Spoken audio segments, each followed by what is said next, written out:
In this video, I'll show you how to set up inventory in QuickBooks Online using the new interface, so your products, pricing, and stock levels stay accurate when you invoice. From the left menu, open Sales, then Products and Services. This is your catalog for everything you sell.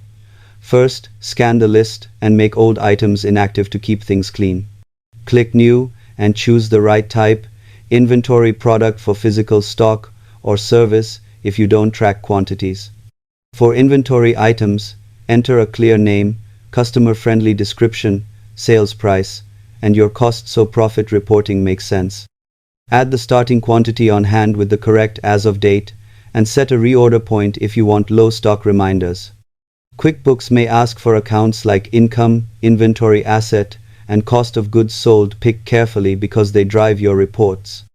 Save, repeat for other items, then test on an invoice. Select the item, and QuickBooks fills details and updates stock automatically. Subscribe for more QuickBooks tutorials. Hit subscribe for weekly simple guides.